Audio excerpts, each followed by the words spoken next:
Obviously, first and foremost, what was it like stepping into this show this year?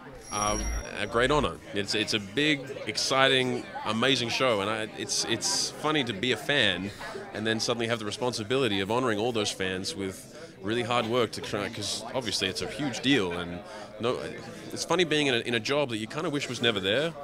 But I guess, obviously this has all happened, and now it's my job to honor the amazing work of Andy Whitfield in season 1 by bringing my own Spartacus out in season 2, and try to, it'll be new, it'll be different, but it'll hopefully feel the same. That's the most important thing to me.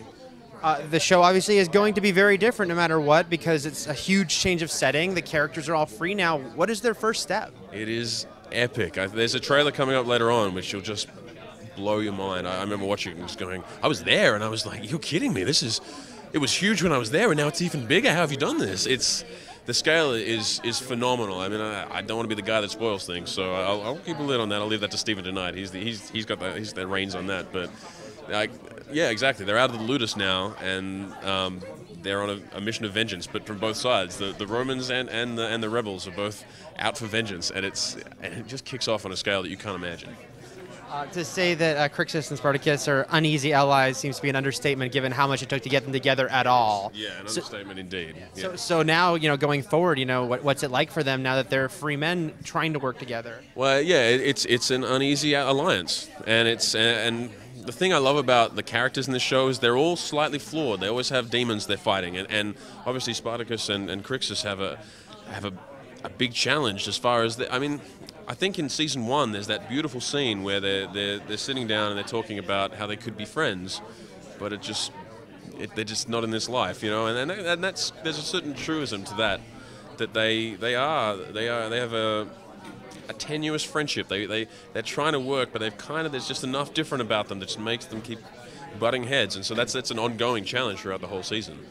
And then how does Gannicus come into play? Because that'll be fascinating, since those two characters, Spartacus and him, have never met. That's a big reveal. So that's something I'm definitely not spoiling. But again, like all things in Spartacus, it's going to be an epic reveal.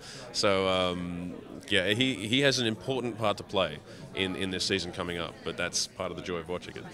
Spartacus is known for not holding back when it comes to the violence, to the sex. Is it safe to say we'll be seeing a lot more of that? No holding back. I was saying before that one of the exciting things is that in all of the talk about the big sex and the big violence and all that in the scenes, it all feels right, especially when I'm reading it and doing it, like all those scenes.